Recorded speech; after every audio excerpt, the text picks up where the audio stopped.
This is the public domain classic Moby Dick, or The Whale by Herman Melville. Chapter 101. The Decanter. Ere the English ship fades from sight, be it set down here, that she hailed from London, and was named after the late Samuel Enderby, merchant of that city, the original of the famous whaling house of Enderby and Sons, a house which in my poor whaleman's opinion comes not far behind the united royal houses of the Tudors and Bourbons in point of real historical interest. How long, prior to the year of our Lord 1775, this great whaling house was in existence, my numerous fish documents do not make plain.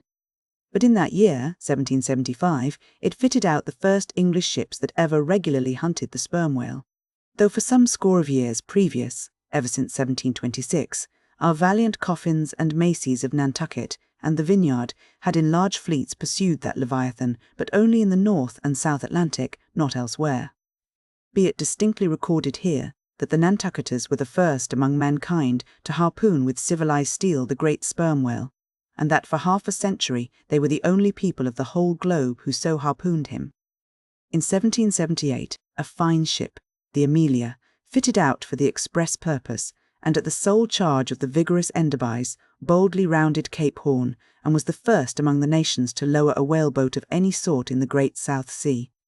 The voyage was a skilful and lucky one, and returning to her berth with her hold full of the precious sperm, the Amelia's example was soon followed by other ships, English and American, and thus the vast sperm whale grounds of the Pacific were thrown open. But not content with this good deed, the indefatigable house again bestirred itself, Samuel and all his sons, how many their mother only knows. And under their immediate auspices, and partly, I think, at their expense, the British government was induced to send the sloop of war Rattler on a whaling voyage of discovery into the South Sea.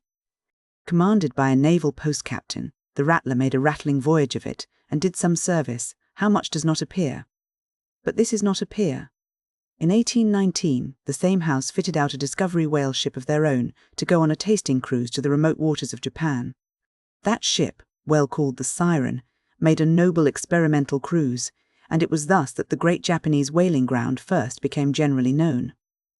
The Siren in this famous voyage was commanded by a Captain Coffin, a Nantucketer. All honour to the Enderbys, therefore, whose house, I think, exists to the present day, though doubtless the original Samuel must long ago have slipped his cable for the great South Sea of the other world. The ship named after him was worthy of the honour, being a very fast sailer and a noble craft every way. I boarded her once at midnight, somewhere off the Patagonian coast, and drank good flick down in the forecastle. It was a fine gam we had, and they were all trumps, every soul on board. A short life to them, and a jolly death. And that fine gam I had, long, very long after old Ahab touched her planks with his ivory heel. It minds me of the noble, solid, Saxon hospitality of that ship, and may my parson forget me, and the devil remember me, if I ever lose sight of it. Flip? Did I say we had flip?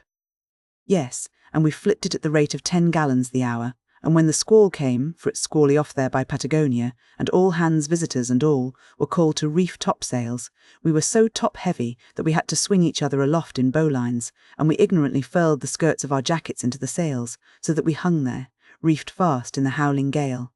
A warning example to all drunken tars. However, the masts did not go overboard, and by we scrambled down, so sober that we had to pass the flip again, though the savage salt spray bursting down the forecastle scuttle rather too much diluted and pickled it to my taste. The beef was fine, tough, but with body in it. They said it was bull beef, others that it was dromedary beef, but I do not know, for certain, how that was. They had dumplings too, small, but substantial, symmetrically globular, and indestructible dumplings. I fancied that you could feel them and roll them about in you after they were swallowed. If you stooped over too far forward, you risked their pitching out of you like billiard balls. The bread, but that couldn't be helped, besides, it was an anti-scorbutic. In short, the bread contained the only fresh fare they had. But the forecastle was not very light, and it was very easy to step over into a dark corner when you ate it. But all in all, taking her from truck to helm, considering the dimensions of the cook's boilers, including his own live parchment boilers, fore and aft, I say, the Samuel Enderby was a jolly ship, of good fare and plenty, fine flip and strong, crack fellows all, and capital from boot heels to hat band. But why was it, think ye, that the Samuel Enderby, and some other English whalers I know of, not all though, were such famous, hospitable ships that passed round the beef, and the bread, and the can, and the joke, and were not soon weary of eating, and drinking, and laughing. I will tell you. The abounding good cheer of these English whalers is matter for historical research, nor have I been at all sparing of historical whale research when it has seemed needed. The English were preceded in the whale fishery by the Hollanders, Zealanders, and Danes, from whom they derived many terms still extant in the fishery, and what is yet more, their fat old fashions, touching plenty to eat and drink. For, as a general thing, the English merchant ship scrimps her crew, but not so the English whaler. Hence, in the English, this thing of whaling good cheer is not normal and natural, but incidental and particular, and therefore must have some special origin, which is here pointed out, and will be still further elucidated. During my researches in the Leviathanic histories, I stumbled upon an ancient Dutch volume, which, by the musty whaling smell of it, I knew must be about whalers. The title was Dan Koopman, wherefore I concluded that this must be the invaluable memoirs of some Amsterdam cooper in the fishery, as every whale ship must carry its cooper. I was reinforced in this opinion by seeing that it was the production of one Fitz-Swackhammer. But my friend Dr. Snodhead, a very learned man, professor of Low Dutch and High German in the College of Santa Claus and St. Potts, to whom I handed the work for translation, giving him a box of sperm candles for his trouble, this same Dr. Snodhead, so soon as he spied the book, assured me that Dan Koopman did not mean the cooper, but the merchant. In short, this ancient and learned Low Dutch book treated of the commerce of Holland, and, among other subjects, contained a very interesting account of its whale fishery. And in this chapter it was, headed, Smear, or Fat, that I found a long detailed list of the outfits for the larders and cellars of 180 sail of Dutch whalemen, from which list, as translated by Dr. Snodhead, I transcribed the following 400,000 lbs of beef, 60,000 lbs Friesland pork, 150,000 lbs of stockfish, 550,000 lbs of biscuit, 72,000 lbs of soft bread, 2,800 firkins of butter, 20,000 lbs, Texel and Leyden cheese, 144,000 lbs, cheese, probably an inferior article, 550 anchors of Geneva, 10,800 barrels of beer. Most statistical tables are parchingly dry in the reading. Not so in the present case, however, where the reader is flooded with whole pipes, barrels, quarts, and gills of good gin and good cheer.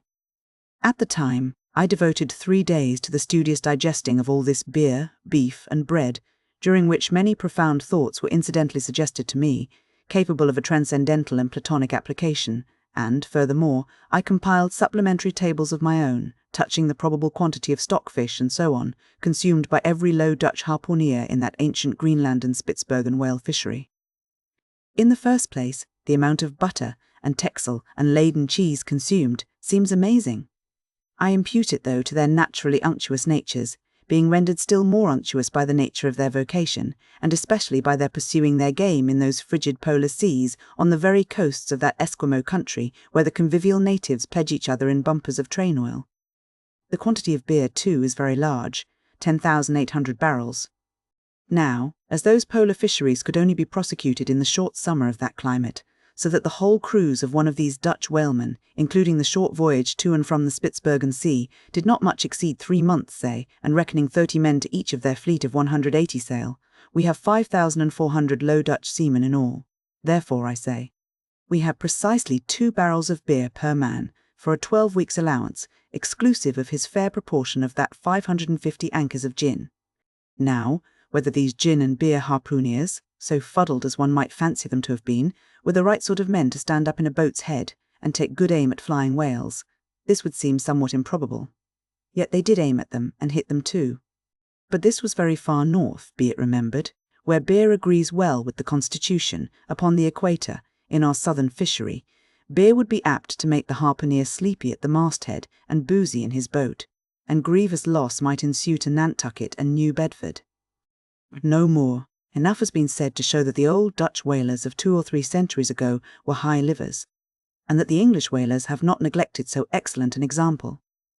For, say they, when cruising in an empty ship, if you can get nothing better out of the world, get a good dinner out of it, at least.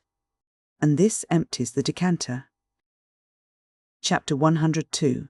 A Bower in the Arsacides.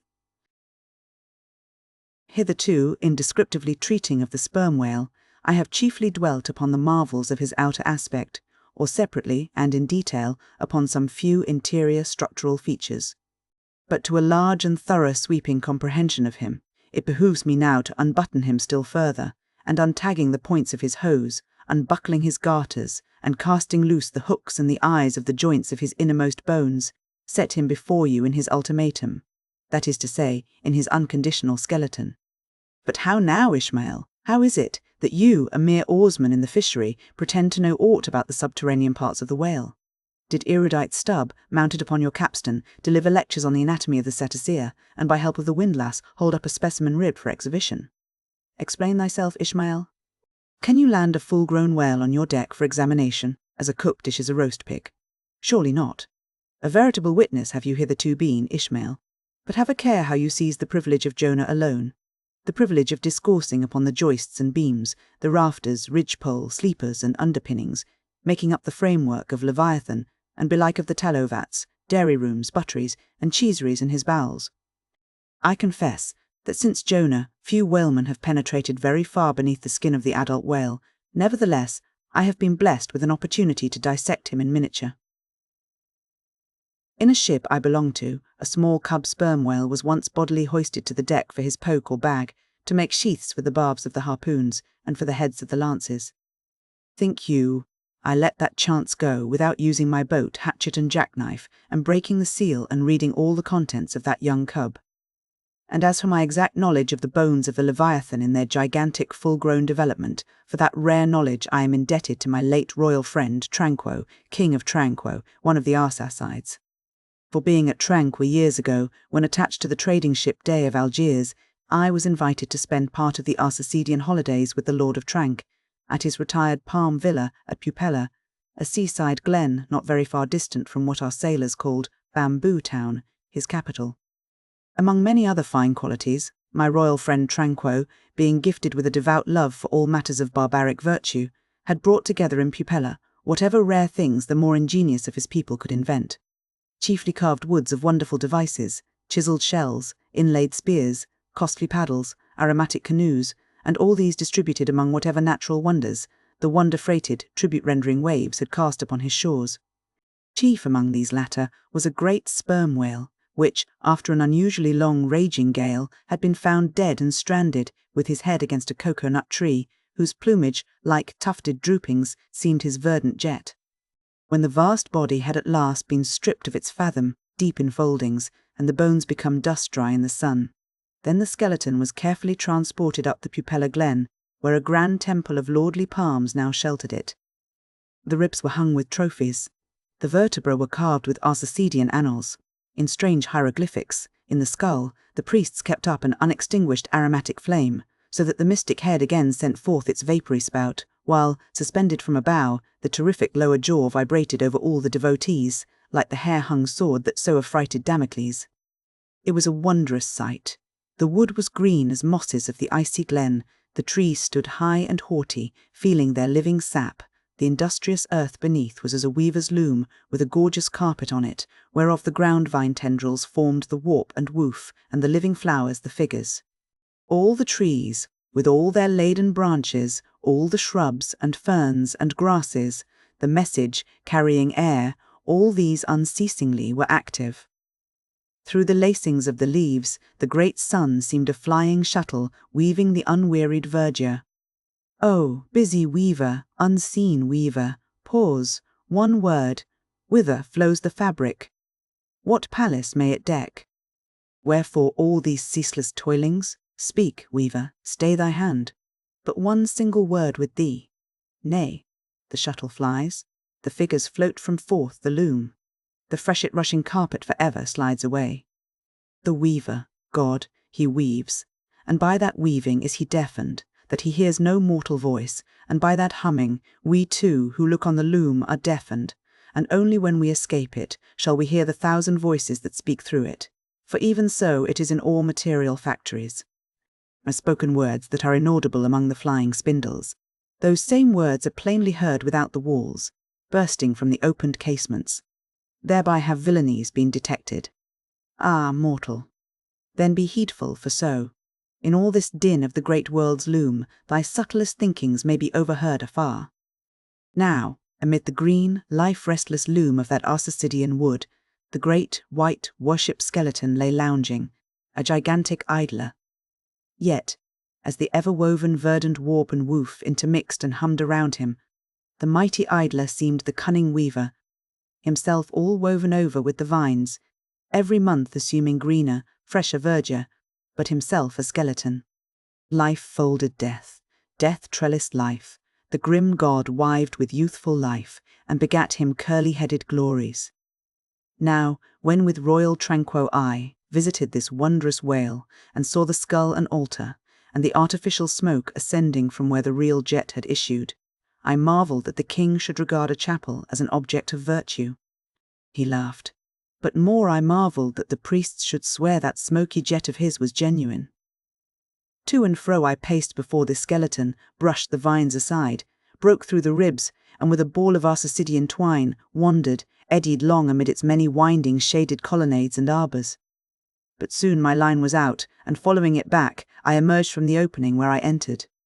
I saw no living thing within, naught was there but bones. Cutting me a green measuring rod, I once more dived within the skeleton. From their arrow slit in the skull, the priests perceived me taking the altitude of the final rib.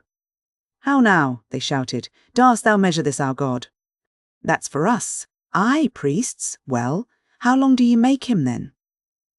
But hereupon a fierce contest rose among them concerning feet and inches. They cracked each other's sconces with their yardsticks. The great skull echoed, and seizing that lucky chance, I quickly concluded my own admeasurements. These admeasurements I now propose to set before you. But first be it recorded that, in this matter, I am not free to utter any fancied measurement I please, because there are skeleton authorities you can refer to test my accuracy. There is a Leviathanic museum, they tell me, in Hull, England, one of the whaling ports of that country, where they have some fine specimens of finbacks and other whales. Likewise, I have heard that in the Museum of Manchester, in New Hampshire, they have what the proprietors call the only perfect specimen of a Greenland or river whale in the United States. Moreover, at a place in Yorkshire, England, Burton Constable by name, a certain Sir Clifford Constable has in his possession the skeleton of a sperm whale, but of moderate size, by no means of the full-grown magnitude of my friend King Tranquo's. In both cases, the stranded whales to which these two skeletons belonged were originally claimed by their proprietors upon similar grounds. King Tranquo seizing his because he wanted it, and Sir Clifford because he was lord of the seigneuries of those parts. Sir Clifford's whale has been articulated throughout, so that, like a great chest of drawers, you can open and shut him in all his bony cavities, spread out his ribs like a gigantic fan, and swing all day upon his lower jaw. Locks are to be put upon some of his trapdoors and shutters, and a footman will show round future visitors with a bunch of keys at his side. Sir Clifford thinks of charging 2d for a peep at the whispering gallery in the spinal column, 3d to hear the echo in the hollow of his cerebellum, and 6d for the unrivalled view from his forehead. The skeleton dimensions I shall now proceed to set down are copied verbatim from my right arm, where I had them tattooed, as in my wild wanderings at that period there was no other secure way of preserving such valuable statistics. But as I was crowded for space, and wished the other parts of my body to remain a blank page for a poem I was then composing, at least what untattooed parts might remain, I did not trouble myself with the odd inches, nor indeed should inches at all enter into a congenial admeasurement of the whale. Chapter 103. Measurement of the whale's skeleton. In the first place, I wish to lay before you a particular, plain statement touching the living bulk of this Leviathan whose skeleton we are briefly to exhibit. Such a statement may prove useful here. According to a careful calculation I have made, and which I partly base upon Captain Scoresby's estimate of 70 tons for the largest sized Greenland whale of 60 feet in length, according to my careful calculation, I say, a sperm whale of the largest magnitude, between 85 and 90 feet in length, and something less than 40 feet in its fullest circumference, such a whale will weigh at least 90 tons, so that, reckoning 13 men to a ton, he would considerably outweigh the combined population of a whole village of 1,100 inhabitants. Think you not then that brains, like yoked cattle, should be put to this Leviathan, to make him at all budge to any landsman's imagination? Having already in various ways put before you his skull, spout-hole, jaw, teeth, tail, forehead, fins, and divers other parts, I shall now simply point out what is most interesting in the general bulk of his unobstructed bones.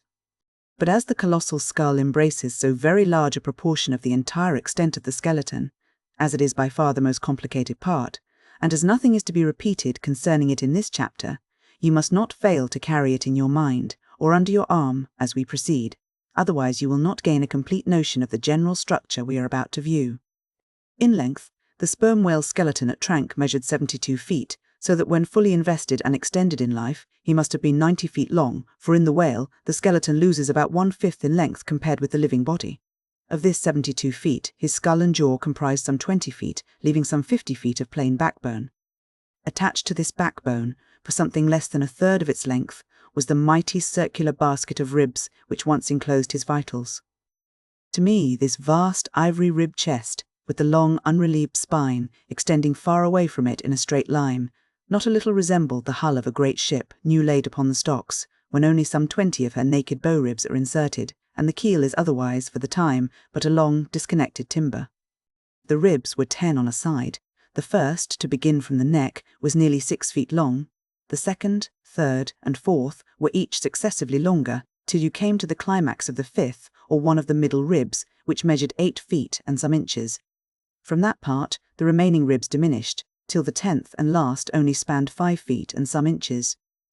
In general thickness, they all bore a seemly correspondence to their length. The middle ribs were the most arched. In some of the arsacides they are used for beams whereon to lay footpath bridges over small streams. In considering these ribs, I could not but be struck anew with the circumstance, so variously repeated in this book, that the skeleton of the whale is by no means the mould of his invested form. The largest of the Trank ribs, one of the middle ones, occupied that part of the fish which, in life, is greatest in depth. Now, the greatest depth of the invested body of this particular whale must have been at least 16 feet, whereas the corresponding rib measured but little more than 8 feet, so that this rib only conveyed half of the true notion of the living magnitude of that part. Besides, for some way, where I now saw but a naked spine, all that had been once wrapped round with tons of added bulk in flesh, muscle, blood, and bowels. Still more, for the ample fins, I here saw but a few disordered joints, and in place of the weighty and majestic, but boneless flukes, an utter blank. How vain and foolish, then, thought I, for timid, untravelled man to try to comprehend aright this wondrous whale, by merely poring over his dead, attenuated skeleton, stretched in this peaceful wood. No, only in the heart of quickest perils, only when within the eddyings of his angry flukes, only on the profound, unbounded sea, can the fully invested whale be truly and livingly found out. But the spine. For that, the best way we can consider it is, with a crane, to pile its bones high up on end.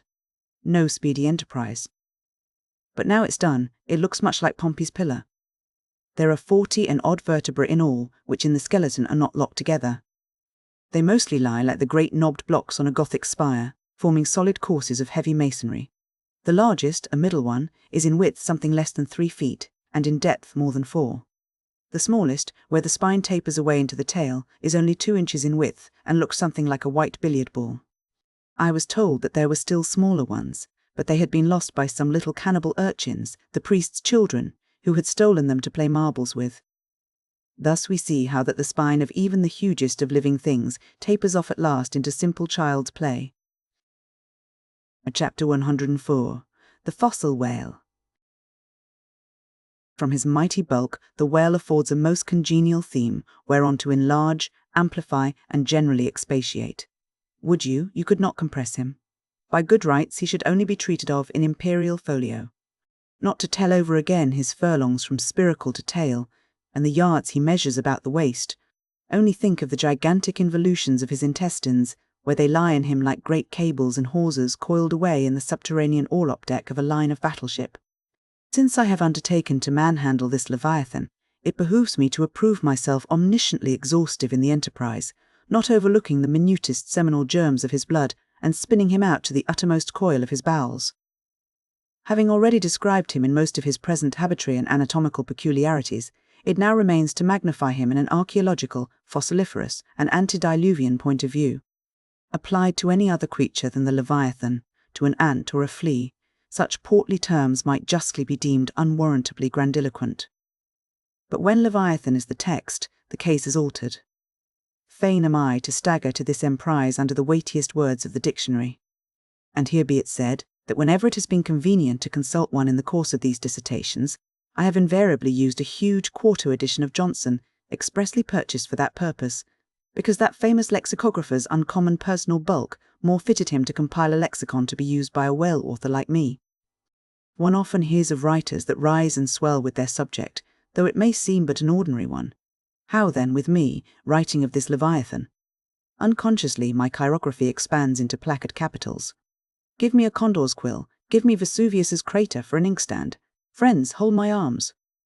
For in the mere act of penning my thoughts of this Leviathan, they weary me, and make me faint with their outreaching comprehensiveness of sweep, as if to include the whole circle of the sciences, and all the generations of whales and men and mastodons, past, present, and to come, with all the revolving panoramas of empire on earth, and throughout the whole universe, not excluding its suburbs.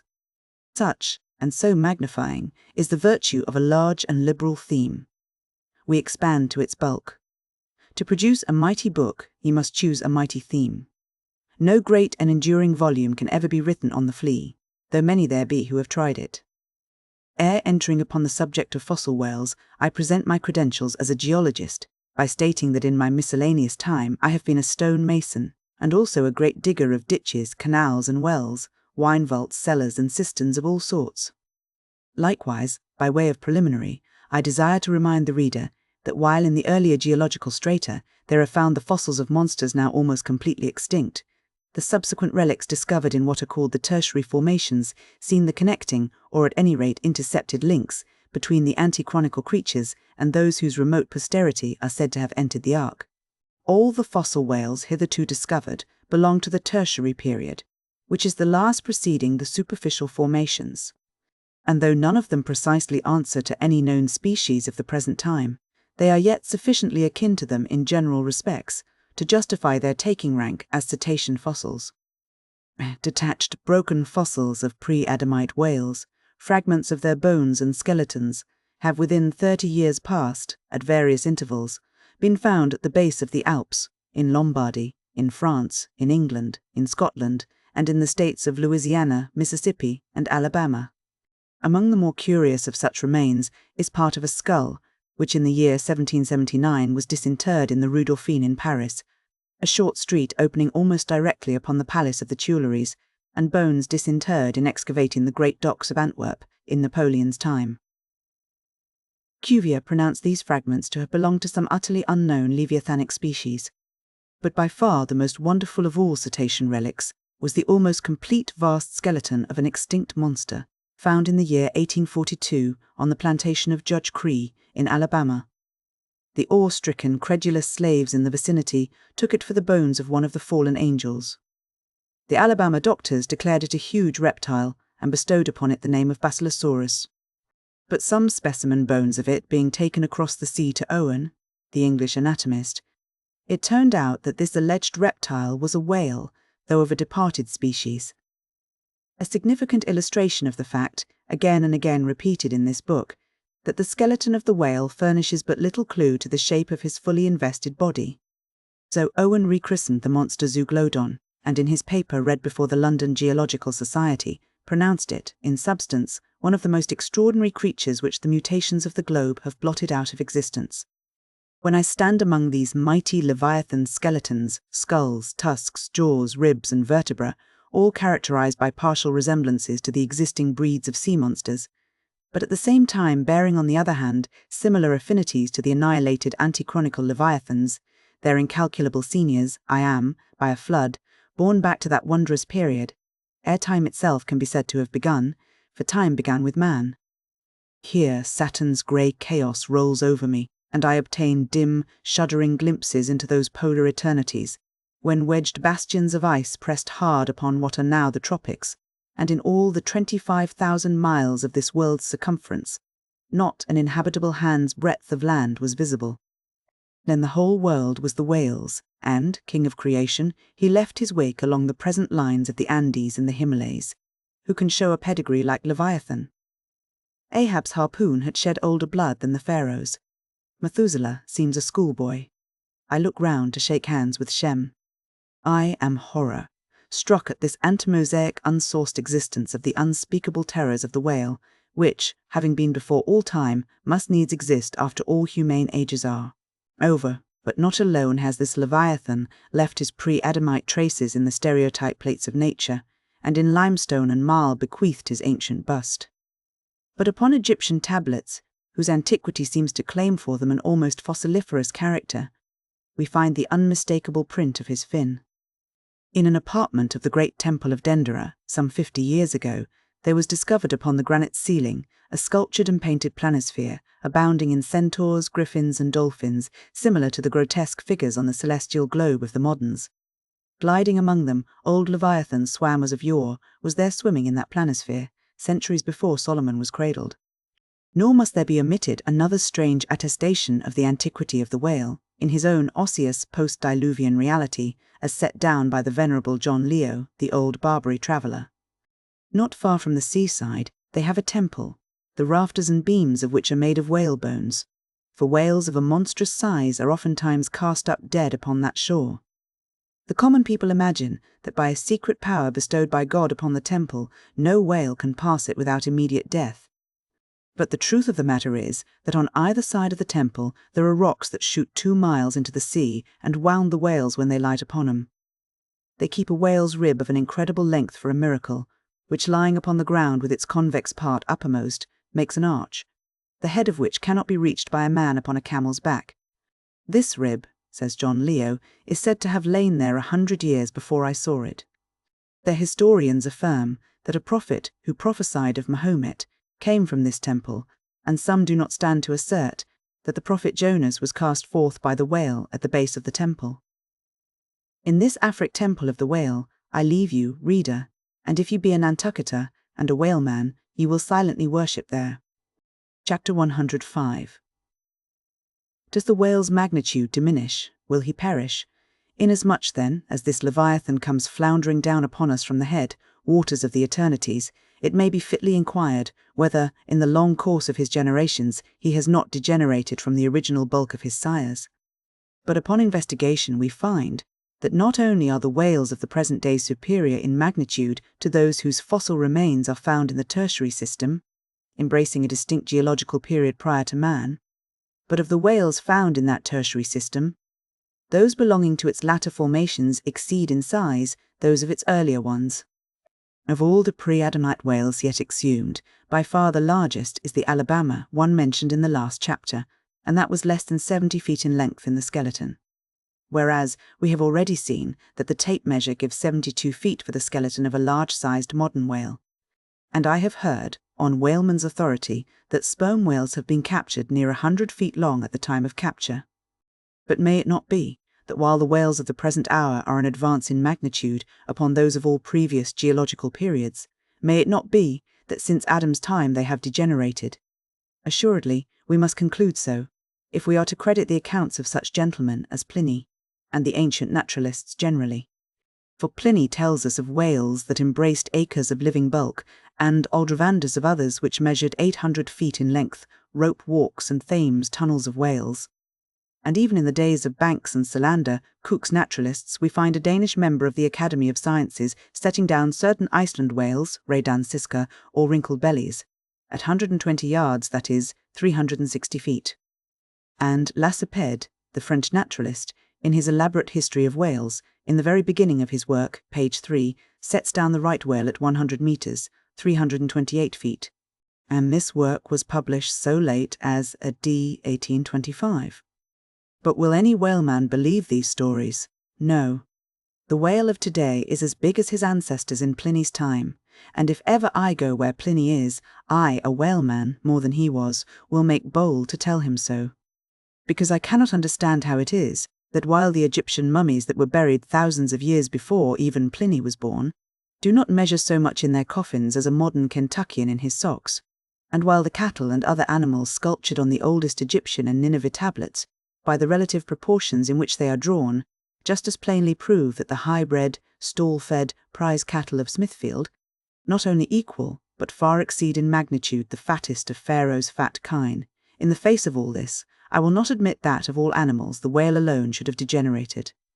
But still another inquiry remains, one often agitated by the more recondite Nantucketers, whether owing to the almost omniscient lookouts at the mastheads of the whale ships, now penetrating even through Bering's Straits and into the remotest secret drawers and lockers of the world, and the 1,000 harpoons and lances darted along all continental coasts, the moot point is whether Leviathan can long endure so wide a chase and so remorseless a havoc, whether he must not at last be exterminated from the waters, and the last whale, like the last man, smoke his last pipe, and then himself evaporate in the final puff.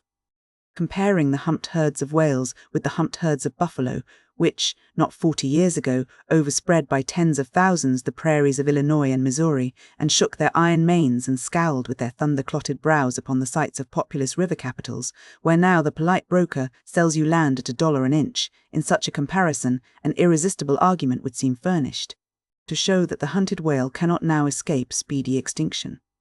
But you must look at this matter in every light. Though so short a period ago, not a good lifetime. The census of the buffalo in Illinois exceeded the census of men now in London, and though at the present day not one horn or hoof of them remains in all that region, and though the cause of this wondrous extermination was the spear of man, yet the far different nature of the whale hunt peremptorily forbids so inglorious an end to the Leviathan. 40 men in one ship hunting the sperm whales for 48 months think they have done extremely well, and thank God if at last they carry home the oil of 40 fish. Whereas, in the days of the old Canadian and Indian hunters and trappers of the West, when the far West, in whose sunset suns still rise, was a wilderness and a virgin, the same number of moccasined men, for the same number of months, mounted on horse instead of sailing in ships, would have slain not 40, but 40,000 and more buffaloes, a fact that, if need were, could be statistically stated. Nor, considered aright, does it seem any argument in favour of the gradual extinction of the sperm whale, for example, that in former years, the latter part of the last century, say, these leviathans, in small pods, were encountered much oftener than at present, and, in consequence, the voyages were not so prolonged, and were also much more remunerative. Because, as has been elsewhere noticed, those whales, influenced by some views to safety, now swim the seas in immense caravans, so that to a large degree, the scattered solitaries, yolks and pods, and schools of other days are now aggregated into vast but widely separated, unfrequent armies. That is all. And equally fallacious seems the conceit that because the so-called whalebone whales no longer haunt many grounds in former years abounding with them, hence that species also is declining, for they are only being driven from promontory to cape, and if one coast is no longer enlivened with their jets, then be sure some other and remoter strand has been very recently startled by the unfamiliar spectacle. Furthermore, concerning these last-mentioned leviathans, they have 2 firm fortresses which, in all human probability, will forever remain impregnable. And as upon the invasion of their valleys the frosty Swiss have retreated to their mountains, so, hunted from the savannas and glades of the Middle Seas, the whalebone whales can at last resort to their polar citadels, and diving under the ultimate glassy barriers and walls there, come up among icy fields and floes, and in a charmed circle of everlasting December bid defiance to all pursuit from man. But as perhaps 50 of these whalebone whales are harpooned for one cachalot, some philosophers of the forecastle have concluded that this positive havoc has already very seriously diminished their battalions. But though for some time past a number of these whales, not less than 13,000, have been annually slain on the northwest coast by the Americans alone, yet there are considerations which render even this circumstance of little or no account as an opposing argument in this matter. Natural as it is to be somewhat incredulous concerning the populousness of the more enormous creatures of the globe, yet what shall we say to Harto, the historian of Goa, when he tells us that at one hunting the king of Siam took 4,000 elephants, that in those regions elephants are numerous as droves of cattle in the temperate climes. And there seems no reason to doubt that if these elephants, which have now been hunted for thousands of years, by Semiramis, by Porus, by Hannibal, and by all the successive monarchs of the East, if they still survive there in great numbers, much more may the great whale outlast all hunting, since he has a pasture to expatiate in, which is precisely twice as large as all Asia, both Americas, Europe and Africa, New Holland, and all the isles of the sea combined. Moreover, we are to consider that from the presumed great longevity of whales, they're probably attaining the age of a century and more, therefore at any one period of time, several distinct adult generations must be contemporary. And what that is, we may soon gain some idea of by imagining all the grave, yards, cemeteries and family vaults of creation yielding up the live bodies of all the men, women and children who were alive 75 years ago, and adding this countless host to the present human population of the globe. Wherefore, for all these things, we account the whale immortal in his species, however perishable in his individuality. He swam the seas before the continents broke water. He once swam over the site of the Tuileries and Windsor Castle, and the Kremlin.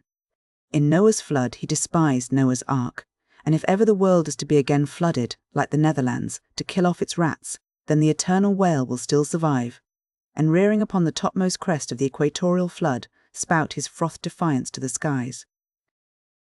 Chapter 106. Ahab's Leg. The precipitating manner in which Captain Ahab had quitted the Samuel Enderby of London had not been unattended with some small violence to his own person. He had lighted with such energy upon a thwart of his boat that his ivory leg had received a half-splintering shock. And when after gaining his own deck and his own pivot-hole there, he so vehemently wheeled round with an urgent command to the steersman, it was, as ever, something about his not steering inflexibly enough. Then the already shaken ivory received such an additional twist and wrench that though it still remained entire, and to all appearances lusty, yet Ahab did not deem it entirely trustworthy. And indeed it seemed small matter for wonder that for all his pervading mad recklessness, Ahab did at times give careful heed to the condition of that dead bone upon which he partly stood. For it had not been very long, prior to the Pequod's sailing from Nantucket, that he had been found one night, lying prone upon the ground, and insensible, by some unknown, and seemingly inexplicable, unimaginable casualty, his ivory limb having been so violently displaced that it had stake-wise smitten, and all but pierced his groin. Nor was it without extreme difficulty that the agonizing wound was entirely cured. Nor, at the time, had it failed to enter his monomaniac mind that all the anguish of that then present suffering was but the direct issue of a former woe. And he too plainly seemed to see that as the most poisonous reptile of the marsh perpetuates his kind as inevitably as the sweetest songster of the grove, so, equally with every felicity, all miserable events do naturally beget their like. Yea, more than equally, thought Ahab, since both the ancestry and posterity of grief go further than the ancestry and posterity of joy.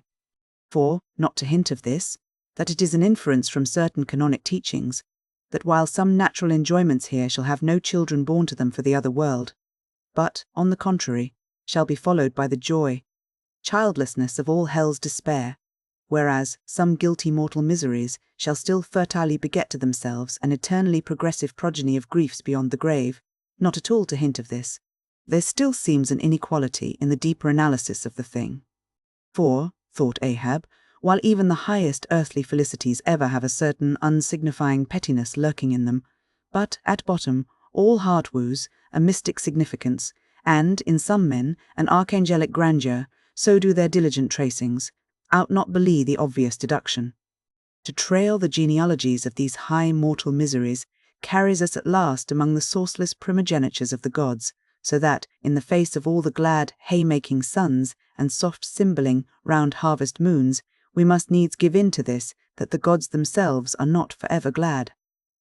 The ineffaceable sad birthmark in the brow of man is but the stamp of sorrow in the signers. Unwittingly here a secret has been divulged, which perhaps might more properly, in set way, have been disclosed before. With many other particulars concerning Ahab, always had it remained a mystery to some, why it was that for a certain period, both before and after the sailing of the Pequod, he had hidden himself away with such Grand Lama-like exclusiveness, and for that one interval sought speechless refuge, as it were, among the marble senate of the dead. Captain Peleg's bruited reason for this thing appeared by no means adequate, though, indeed, as touching all Ahab's deeper part, every revelation partook more of significant darkness than of explanatory light. But, in the end, it all came out. This one matter did, at least. That direful mishap was at the bottom of his temporary recluseness.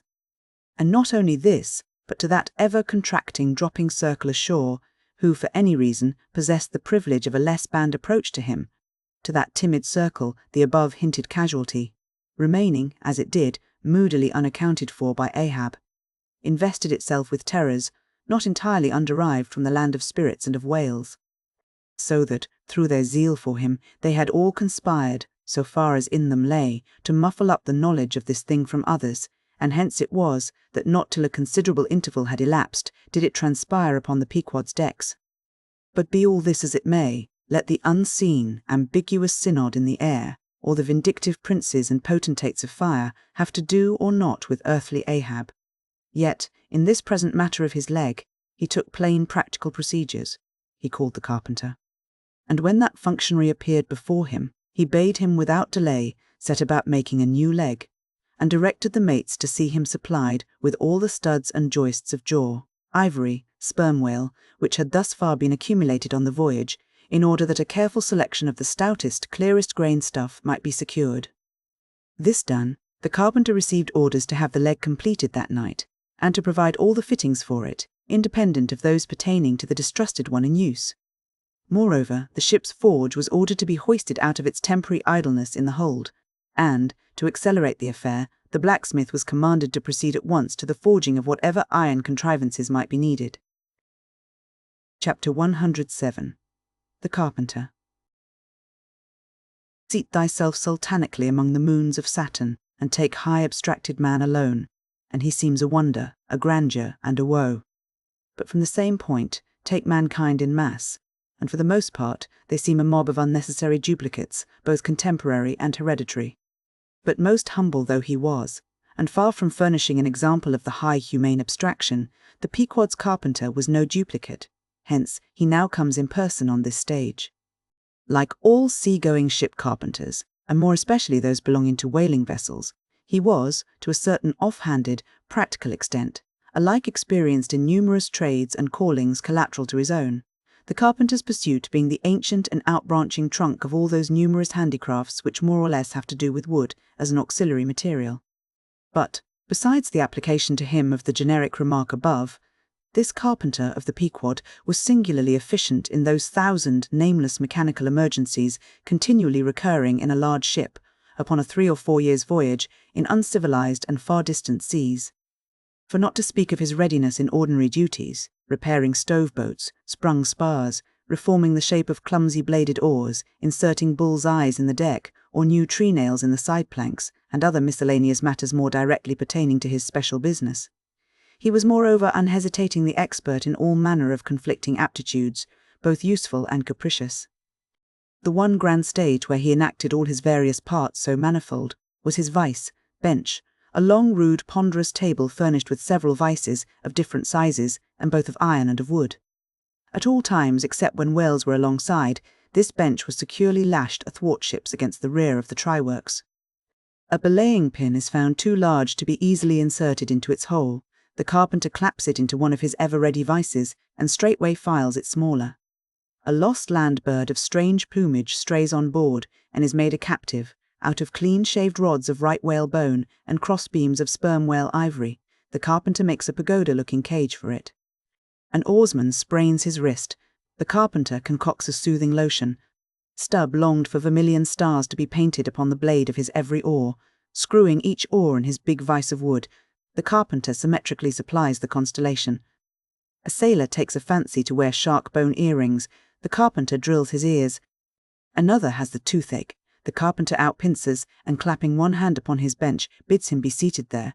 But the poor fellow unmanageably winces under the unconcluded operation, whirling round the handle of his wooden vice. The carpenter signs him to clap his jaw in that, if he would have him draw the tooth. Thus this carpenter was prepared at all points, and alike indifferent, and without respect in all. Teeth he accounted bits of ivory, heads he deemed but top blocks, men themselves he lightly held for capstans. But while now upon so wide a field, thus variously accomplished, and with such liveliness of expertness in him too, all this would seem to argue some uncommon vivacity of intelligence. But not precisely so, for nothing was this man more remarkable than for a certain impersonal stolidity, as it were, impersonal, I say, for it so shaded off into the surrounding infinite of things, that it seemed one with the general stolidity discernible in the whole visible world, which, while pauselessly active in uncounted modes, still eternally holds its peace and ignores you, though you dig foundations for cathedrals. Yet was this half-horrible stolidity in him, involving too, as it appeared, an all-ramifying heartlessness, yet was it oddly dashed at times with an old crutch-like, antediluvian, wheezing humorousness, not unstreaked now and then with a certain grizzled wittiness, such as might have served to pass the time during the midnight watch on the bearded forecastle of Noah's Ark. Was it that this old carpenter had been a lifelong wanderer, whose much rolling to and fro not only had gathered no moss, but what is more, had rubbed off whatever small outward clingings might have originally pertained to him? He was a stripped abstract, an unfractioned integral, uncompromised as a newborn babe, living without premeditated reference to this world or the next. You might almost say that this strange uncompromisedness in him involved a sort of unintelligence, for in his numerous trades he did not seem to work so much by reason or by instinct, or simply because he had been tutored to it, or by any intermixture of all these, even or uneven, but merely by a kind of deaf and dumb, spontaneous literal process. He was a pure manipulator. His brain, if he had ever had one, must have early oozed along into the muscles of his fingers. He was like one of those unreasoning but still highly useful, multum in parvo, Sheffield contrivances assuming the exterior, though a little swelled, of a common pocket knife, but containing not only blades of various sizes, but also screwdrivers, corkscrews, tweezers, awls, pens, rulers, nail filers, countersinkers. So, if his superiors wanted to use the carpenter for a screwdriver, all they had to do was to open that part of him, and the screw was fast, or if for tweezers, take him up by the legs, and there they were. Yet, as previously hinted, this omnitooled open and shut carpenter was, after all, no mere machine of an automaton. If he did not have a common soul in him, he had a subtle something that somehow anomalously did its duty. What that was, whether essence of quicksilver or a few drops of hartshorn, there is no telling. But there it was, and there it had abided for now some 60 years or more. And this it was, this same unaccountable, cunning life principle in him, this it was that kept him a great part of the time soliloquizing, but only like an unreasoning wheel, which also hummingly soliloquizes, or rather his body was a sentry box, and this soliloquizer on guard there, and talking all the time to keep himself awake. Chapter 108. Ahab and the Carpenter. The deck first night watch. Carpenter standing before his vice-bench, and by the light of 2 lanterns busily filing the ivory joist for the leg, which joist is firmly fixed in the vice. Slabs of ivory, leather straps, pads, screws, and various tools of all sorts lying about the bench. Forward, the red flame of the forge is seen, where the blacksmith is at work. Drat the file, and drat the bone. That is hard which should be soft, and that is soft which should be hard. So we go, who file old jaws and shin bones. Let's try another. Aye, now, this works better. Sneezes. Halloa, this bone dust is, why it sneezes, yes it's quay my soul, it won't let me speak. This is what an old fellow gets now for working in dead lumber. Saw a live tree, and you don't get this dust, amputate a live bone, and you don't get it, Miss Sneezes. Come, you old smut there, bear a hand, and let's have that ferrule and buckle screw, I'll be ready for them presently. Lucky now, Sneezes, there's no knee joint to make. That might puzzle a little, but a mere shin bone. Why, it's easy as making hop poles, only I should like to put a good finish on.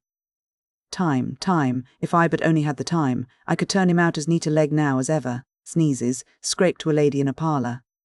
Those buckskin legs and calves of legs I've seen in shop windows wouldn't compare at all. They soak water, they do, and of course get rheumatic, and have to be doctored, Sneezes, with washes and lotions, just like live legs. There, before I saw it off, now I must call his old mogulship, and see whether the length will be all right. Too short, if anything, I guess. Ha, that's the heel. We are in luck, here he comes, or it's somebody else, that's certain. Ahab, advancing. During the ensuing scene, the carpenter continues sneezing at times. Well, man-maker, just in time, sir. If the captain pleases, I will now mark the length. Let me measure, sir. Measured for a leg. Good. Well, it's not the first time. About it. There, keep thy finger on it. This is a cogent vice thou hast here, carpenter. Let me feel its grip once. So, it does pinch some. Oh, sir, it will break bones. Beware, beware. No fear, I like a good grip. I like to feel something in this slippery world that can hold, man. What's Prometheus about there? The blacksmith, I mean. What's he about? He must be forging the buckle screw, sir, now. Right. It's a partnership. He supplies the muscle part. He makes a fierce red flame there. Aye, sir. He must have the white heat for this kind of fine work. So he must. I do deem it now a most meaning thing, that old Greek, Prometheus, who made men, they say, should have been a blacksmith, and animated them with fire, for what's made in fire must properly belong to fire, and so hell's probable. How the soot flies. This must be the remainder the Greek made the Africans of. And carpenter, when he's through with that buckle, tell him to forge a pair of steel shoulder blades. There's a peddler aboard with a crushing pack. Sir, hold, while Prometheus is about it, I'll order a complete man after a desirable pattern. Imprimis, 50 feet high in his socks, then chest modelled after the Thames tunnel, then legs with roots to 'em, to stay in one place, then arms 3 feet through the wrist, no heart at all, brass forehead, and about 1/4 of an acre of fine brains, and let me see. Shall I order eyes to see outwards? Oh, but put a skylight on top of his head to illuminate inwards. There, take the order, and away. Now, what's he speaking about, and who's he speaking to? I should like to know. Shall I keep standing here? Aside. 'Tis but indifferent architecture to make a blind dome. Here's one. No, no, no, I must have a lantern. Ho, ho, that's it, hey? Here are 2, sir. One will serve my turn. What art thou thrusting that thief-catcher into my face for, man? Thrusted light is worse than presented pistols. I thought, sir, that you spoke to Carpenter. Carpenter? Why, that's— But no, a very tidy, and I may say, an extremely gentlemanlike sort of business. Thou art in here, Carpenter? Or wouldst thou rather work in clay? Sir? Clay? Clay, sir? That's mud. We leave clay to ditches, sir. The fellow's impious. What art thou sneezing about? Bone is rather dusty, sir. Take the hint, then, and when thou art dead, never bury thyself under living people's noses. Sir? Oh, ah! I guess so, yes. Oh dear, look ye, Carpenter, I dare say thou callest thyself a right good workman-like workman, eh? Well then, will it speak thoroughly well for thy work, if, when I come to mount this leg thou makest, I shall nevertheless feel another leg in the same identical place with it, that is, Carpenter, my old lost leg, the flesh and blood one, I mean. Canst thou not drive that old Adam away? Truly, sir, I begin to understand somewhat now. Yes, I have heard something curious on that score, sir, how that a dismasted man never entirely loses the feeling of his old spar, but it will be still pricking him at times. May I humbly ask if it be really so, sir? It is, man. Look, put thy live leg here in the place where mine once was, so, now, here is only one distinct leg to the eye, yet 2 to the soul. Where thou feelest tingling life, there, exactly there to a hair, do I, isn't a riddle. I should humbly call it a poser, sir. Hist, then, how dost thou know that some entire, living, thinking thing may not be invisibly and uninterpenetratingly standing precisely where thou now standest? Aye, and standing there in thy spite. In thy most solitary hours, then, dost thou not fear eavesdroppers? Hold, don't speak. And if I still feel the smart of my crushed leg, though it be now so long dissolved, then, why mayest not thou, Carpenter, feel the fiery pains of hell for ever, and without a body? Ha! Good Lord! Truly, sir, if it comes to that, I must calculate over again. I think I didn't carry a small figure, sir. Look ye, Pudding, heads should never grant premises. How long before the leg is done? Perhaps an hour, sir. Bungle away at it then, and bring it to me. Turns to go. Oh, life! Here I am, proud as Greek god, and yet standing debtor to this blockhead for a bone to stand on. Cursed be that mortal inter-indebtedness, which will not do away with ledgers. I would be free as air, and undown in the whole world's books. I am so rich, I could have given bid for bid with the wealthiest praetorians at the auction of the Roman Empire, which was the world's, and yet I owe for the flesh in the tongue I brag with. By heavens! I'll get a crucible, and into it, and dissolve myself down to one small compendious vertebra. So, Carpenter, resuming his work. Well, well, well. Stubb knows him best of all, and Stubb always says he's queer. Says nothing but that one sufficient little word queer. He's queer, says Stubb, he's queer, queer, queer, and keeps dinning it into Mr. Starbuck all the time. Queer, sir, queer, queer, very queer. And here's his leg. Yes, now that I think of it, here's his bedfellow, has a stick of whale's jawbone for a wife, and this is his leg, he'll stand on this. What was that now about one leg standing in 3 places, and all 3 places standing in one hell? How was that? Oh, I don't wonder he looked so scornful at me. I'm a sort of strange-thoughted sometimes, they say, but that's only haphazard. Then, a short, little old body like me should never undertake to wade out into deep waters with tall, heron-built captains. The water chucks you under the chin pretty quick, and there's a great cry for lifeboats. And here's the heron's leg. Long and slim, sure enough. Now, for most folks, one pair of legs lasts a lifetime, and that must be because they use them mercifully as a tender-hearted old lady uses her roly-poly old coach, horses. But Ahab, oh, he's a hard driver. Look, driven one leg to death and spavined the other for life, and now wears out bone legs by the cord. Halloa, there, you smut. Bear a hand there with those screws, and let's finish it before the resurrection fellow comes a-calling with his horn for all legs, true or false, as brewery. Men go round collecting old beer barrels to fill 'em up again. What a leg this is. It looks like a real live leg, filed down to nothing but the core. He'll be standing on this tomorrow. He'll be taking altitudes on it. Halloa! I almost forgot the little oval slate, smoothed ivory, where he figures up the latitude. So, chisel, file, and sandpaper. Now! Chapter 109. Ahab and Starbuck in the cabin. According to usage, they were pumping the ship next morning, and lo! No inconsiderable oil came up with the water. The casks below must have sprung a bad leak. Much concern was shown, and Starbuck went down into the cabin to report this unfavourable affair. In sperm whalemen with any considerable quantity of oil on board, it is a regular semi-weekly duty to conduct a hose into the hold and drench the casks with seawater, which afterwards, at varying intervals, is removed by the ship's pumps. Hereby, the casks are sought to be kept damply tight, while by the changed character of the withdrawn water, the mariners readily detect any serious leakage in the precious cargo. Now, from the south and west, the Pequod was drawing nigh to Formosa and the Bashi Isles, between which lies one of the tropical outlets from the China waters into the Pacific. And so Starbuck found Ahab with a general chart of the Oriental archipelagos spread before him, and another separate one representing the long eastern coasts of the Japanese islands, Niphon, Matsumae, and Shikoke. With his snow-white new ivory leg braced against the screwed leg of his table, and with a long pruning hook of a jackknife in his hand, the wondrous old man, with his back to the gangway door, was wrinkling his brow and tracing his old courses again. "Who's there?" hearing the footstep at the door, but not turning round to it. "On deck. Begone." "Captain Ahab mistakes. It is I. The oil in the hold is leaking, sir. We must up Burtons and break out."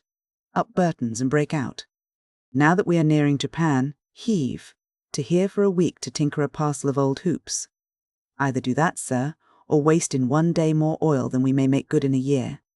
What we come 20,000 miles to get is worth saving, sir. So it is, if we get it. I was speaking of the oil in the hold, sir. And I was not speaking or thinking of that at all. Begone. Let it leak. I'm all a leak myself. Aye, leaks in leaks.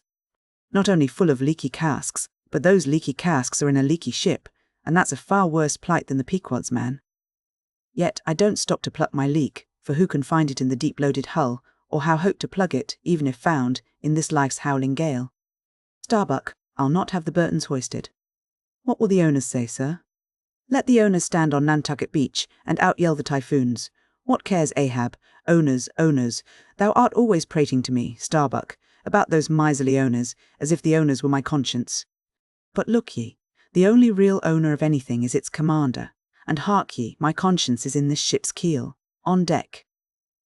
"Captain Ahab," said the reddening mate, moving further into the cabin, with a daring so strangely respectful and cautious that it almost seemed not only every way seeking to avoid the slightest outward manifestation of itself, but within also seemed more than half distrustful of itself. "A better man than I might well pass over in thee, what he would quickly enough resent in a younger man, aye, and in a happier Captain Ahab. Devils, dost thou then so much as dare to critically think of me, on deck?" "Nay, sir, not yet. I do entreat, and I do dare, sir, to be forbearing." "Shall we not understand each other better than hitherto, Captain Ahab?" Ahab seized a loaded musket from the rack, forming part of most South Seamen's cabin furniture, and pointing it towards Starbuck, exclaimed, "There is one God that is Lord over the earth, and one captain that is Lord over the Pequod, on deck." For an instant, in the flashing eyes of the mate and his fiery cheeks, you would have almost thought that he had really received the blaze of the levelled tube. But mastering his emotion, he half calmly rose, and as he quitted the cabin, paused for an instant and said, "Thou hast outraged, not insulted me, sir, but for that I ask thee not to beware of Starbuck. Thou wouldst but laugh, but let Ahab beware of Ahab, beware of thyself, old man." "He waxes brave, but nevertheless obeys, most careful bravery that," murmured Ahab, as Starbuck disappeared. "What's that?" he said. "Ahab beware of Ahab? There's something there." Then unconsciously using the musket for a staff, with an iron brow he paced to and fro in the little cabin. But presently the thick plates of his forehead relaxed, and returning the gun to the rack, he went to the deck. "Thou art but too good a fellow, Starbuck," he said lowly to the mate, then raising his voice to the crew. "Furl the taggallant sails, and close reef the topsails, fore and aft, back the main yard, up Burton, and break out in the main hold." It were perhaps vain to surmise exactly why it was that, as respecting Starbuck, Ahab thus acted. It may have been a flash of honesty in him, or mere prudential policy which, under the circumstance, imperiously forbade the slightest symptom of open disaffection, however transient, in the important chief officer of his ship. However it was, his orders were executed, and the Burtons were hoisted. Chapter 110. Queequeg in his coffin. Upon searching, it was found that the casks last struck into the hold were perfectly sound, and that the leak must be further off. So, it being calm weather, they broke out deeper and deeper, disturbing the slumbers of the huge ground-tire butts, and from that black midnight sending those gigantic moles into the daylight above. So deep did they go, and so ancient and corroded and weedy the aspect of the lowermost puncheons, that you almost looked next for some mouldy cornerstone cask containing coins of Captain Noah, with copies of the posted placards, vainly warning the infatuated old world from the flood. Tierce after tierce, too, of water, and bread, and beef, and shooks of staves, and iron bundles of hoops were hoisted out, till at last the piled decks were hard to get about, and the hollow hull echoed underfoot, as if you were treading over empty catacombs, and reeled and rolled in the sea like an air-freighted demijohn. Top-heavy was the ship, as a dinnerless student with all Aristotle in his head. Well was it that the typhoons did not visit them then. Now, at this time it was that my poor pagan companion and fast bosom friend, Queequeg, was seized with a fever which brought him nigh to his endless end.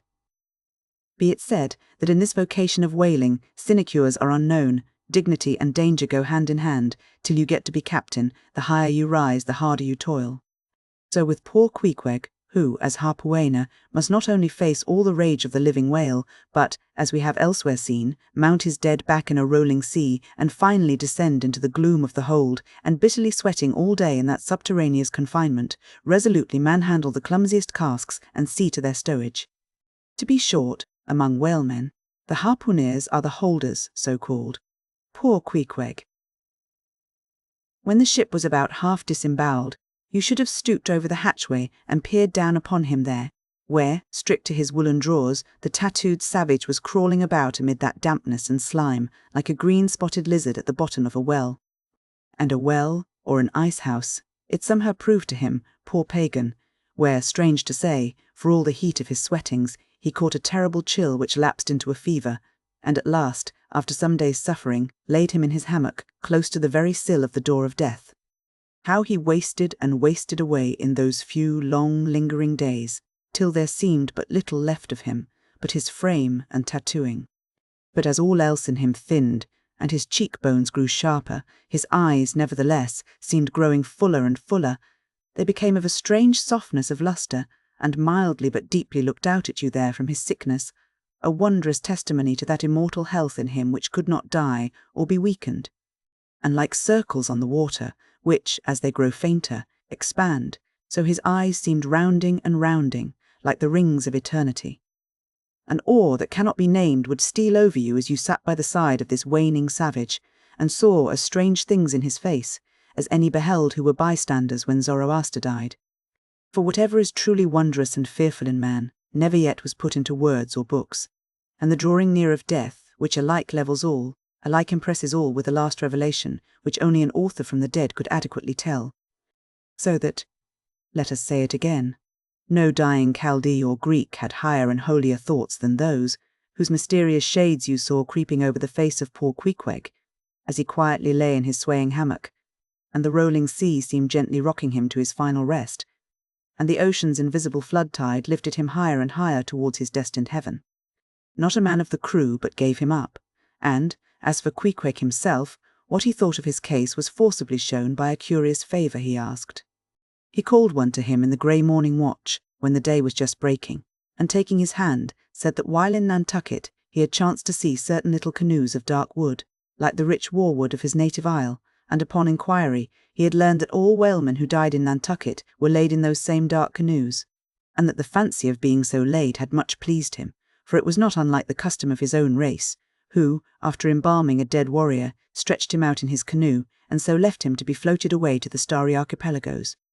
For not only do they believe that the stars are isles, but that far beyond all visible horizons, their own mild, uncontinented seas interflow with the blue heavens, and so form the white breakers of the Milky Way.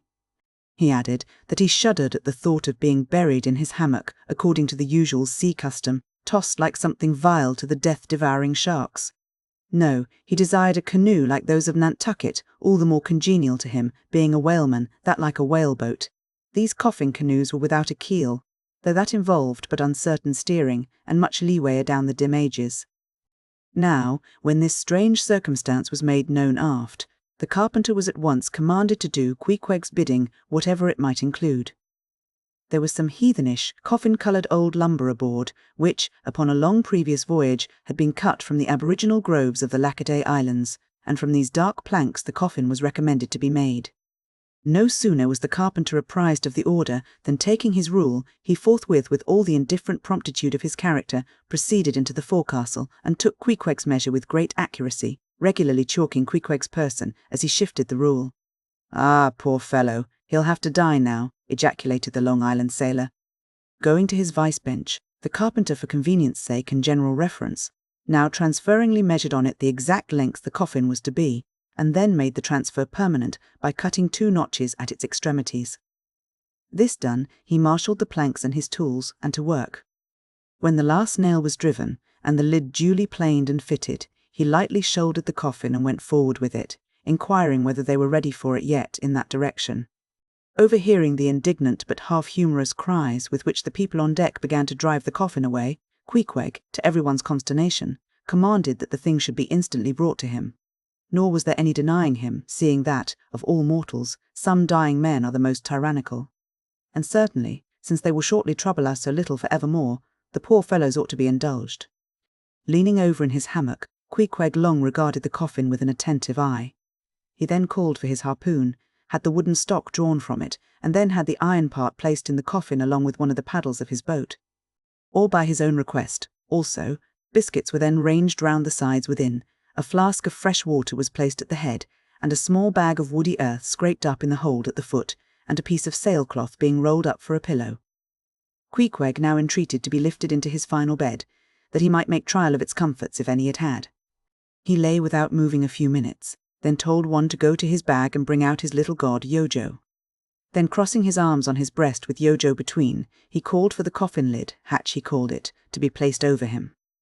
The head part turned over with a leather hinge, and there lay Queequeg in his coffin, with little but his composed countenance in view.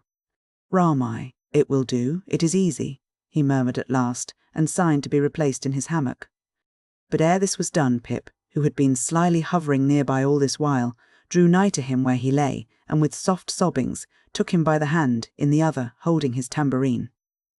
"Poor rover, will ye never have done with all this weary roving? Where go ye now? But if the currents carry ye to those sweet Antilles where the beaches are only beat with water-lilies, will ye do one little errand for me? Seek out one Pip, who's now been missing long. I think he's in those far Antilles. If ye find him, then comfort him, for he must be very sad, for look, he's left his tambourine behind. I found it. Rig-a-dig-dig-dig die. Now, Queequeg die, and I'll beat ye your dying march."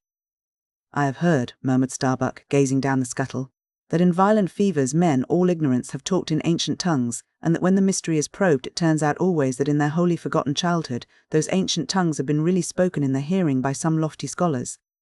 So, to my fond faith, poor Pip, in this strange sweetness of his lunacy, brings heavenly vouchers of all our heavenly homes. Where learned he that, but there? Hark, he speaks again, but more wildly now. Form 2 and 2. Let's make a general of him.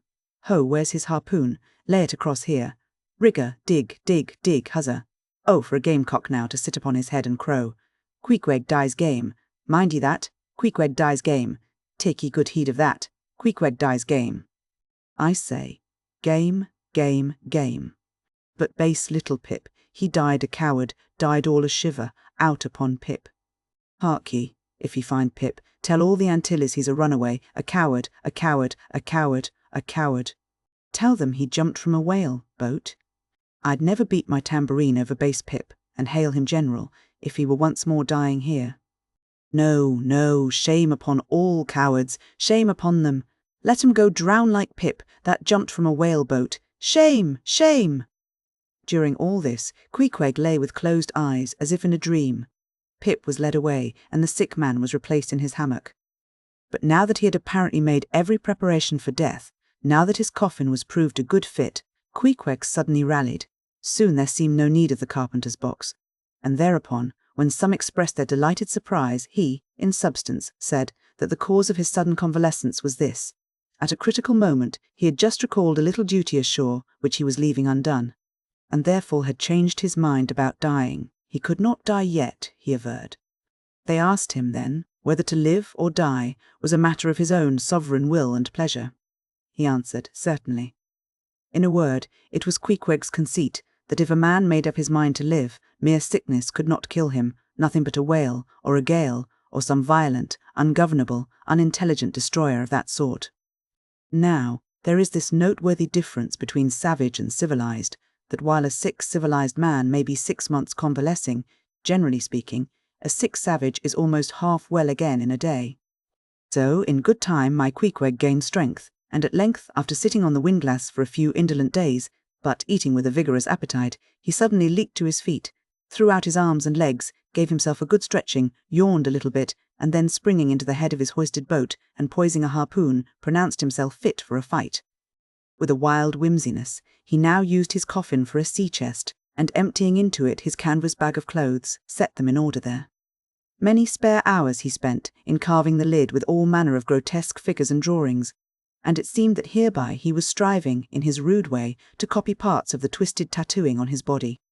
And this tattooing had been the work of a departed prophet and seer of his island, who, by those hieroglyphic marks, had written out on his body a complete theory of the heavens and the earth, and a mystical treatise on the art of attaining truth. So that Queequeg in his own proper person was a riddle to unfold, a wondrous work in one volume, but whose mysteries not even himself could read, though his own live heart beat against them, and these mysteries were therefore destined in the end to moulder away with the living parchment whereon they were inscribed, and so be unsolved to the last. And this thought it must have been which suggested to Ahab that wild exclamation of his, when one morning turning away from surveying poor Queequeg, "Oh, devilish tantalization of the gods!" Chapter 111. The Pacific. When gliding by the Bashy Isles we emerged at last upon the great South Sea. Were it not for other things, I could have greeted my dear Pacific with uncounted thanks, for now the long supplication of my youth was answered, that serene ocean rolled eastwards from me 1,000 leagues of blue. There is, one knows not what sweet mystery about this sea, whose gently awful stirrings seem to speak of some hidden soul beneath, like those fabled undulations of the Ephesian sod over the buried evangelist St. John.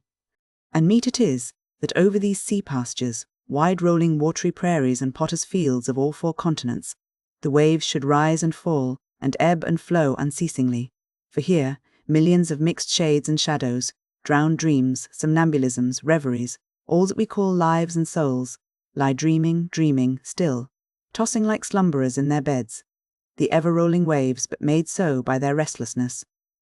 To any meditative Magian rover, this serene Pacific, once beheld, must ever after be the sea of his adoption. It rolls the midmost waters of the world, the Indian Ocean and Atlantic being but its arms. The same waves wash the moles of the new-built Californian towns, but yesterday planted by the recentest race of men, and lave the faded but still gorgeous skirts of Asiatic lands, older than Abraham, while all between float milky ways of coral isles, and low-lying, endless, unknown archipelagos, and impenetrable Japans. Thus this mysterious, divine Pacific zones the world's whole bulk about, makes all coasts one bay to it, seems the tide-beating heart of earth. Lifted by those eternal swells, you needs must own the seductive god, bowing your head to Pan. But few thoughts of Pan stirred Ahab's brain, as standing like an iron statue at his accustomed place beside the mizzen rigging, with one nostril he unthinkingly snuffed the sugary musk from the Bashi Isles, in whose sweet woods mild lovers must be walking, and with the other consciously inhaled the salt breath of the new-found sea, that sea in which the hated white whale must even then be swimming. Launched at length upon these almost final waters, and gliding towards the Japanese cruising ground, the old man's purpose intensified itself. His firm lips met like the lips of a vice. The delta of his forehead's veins swelled like overladen brooks. In his very sleep, his ringing cry ran through the vaulted hull. "Stern oar!" The white whale spouts thick blood. Chapter 112. The Blacksmith. Availing himself of the mild, summer, cool weather that now reigned in these latitudes, and in preparation for the peculiarly active pursuits shortly to be anticipated, Perth, the begrimed, blistered old blacksmith, had not removed his portable forge to the hold again after concluding his contributory work for Ahab's leg, but still retained it on deck, fast lashed to ring bolts by the foremast, being now almost incessantly invoked by the headsman, and harpooneers, and bowsmen to do some little job for them, altering or repairing or new shaping their various weapons and boat furniture. Often he would be surrounded by an eager circle, all waiting to be served, holding boat spades, pike-heads, harpoons and lances, and jealously watching his every sooty movement as he toiled. Nevertheless, this old man's was a patient hammer wielded by a patient arm. No murmur, no impatience, no petulance did come from him. Silent, slow and solemn, bowing over still further his chronically broken back, he toiled away, as if toil were life itself, and the heavy beating of his hammer, the heavy beating of his heart. And so it was. Most miserable. A peculiar walk in this old man, a certain slight but painful appearing yawing in his gait, had at an early period of the voyage excited the curiosity of the mariners. And to the importunity of their persisted questionings he had finally given in. And so it came to pass that everyone now knew the shameful story of his wretched fate. Belated, and not innocently, one bitter winter's midnight, on the road running between two country towns, the blacksmith half stupidly felt the deadly numbness stealing over him and sought refuge in a leaning, dilapidated barn. The issue was the loss of the extremities of both feet. Out of this revelation, part by part, at last came out the 4 acts of the gladness, and the one long, and as yet uncatastrophed, 5th act of the grief of his life's drama. He was an old man, who, at the age of nearly 60, had postponedly encountered that thing in sorrow's technicals called ruin. He had been an artisan of famed excellence, and with plenty to do, owned a house and garden, embraced a youthful, daughter-like loving wife, and 3 blithe ruddy children, every Sunday went to a cheerful-looking church planted in a grove. But one night, under cover of darkness, and further concealed in a most cunning disguisement, a desperate burglar slid into his happy home and robbed them all of everything. And darker yet to tell, the blacksmith himself did ignorantly conduct this burglar into his family's heart. It was the bottle conjurer. Upon the opening of that fatal cork, forth flew the fiend and shrivelled up his home. Now for prudent, most wise and economic reasons, the blacksmith's shop was in the basement of his dwelling, but with a separate entrance to it, so that always had the young and loving healthy wife listened, with no unhappy nervousness, but with vigorous pleasure, to the stout ringing of her young armed old husband's hammer, whose reverberations, muffled by passing through the floors and walls, came up to her, not unsweetly, in her nursery, and so, to stout labour's iron lullaby, the blacksmith's infants were rocked to slumber. O woe on woe! O death! Why canst thou not sometimes be timely? Hadst thou taken this old blacksmith to thyself ere his full ruin came upon him, then had the young widow had a delicious grief, and her orphans a truly venerable, legendary sire to dream of in their after years, and all of them a care-killing competency.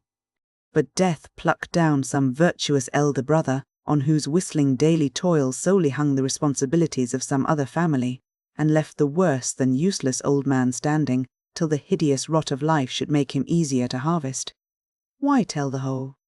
The blows of the basement hammer every day grew more and more between, and each blow every day grew fainter than the last.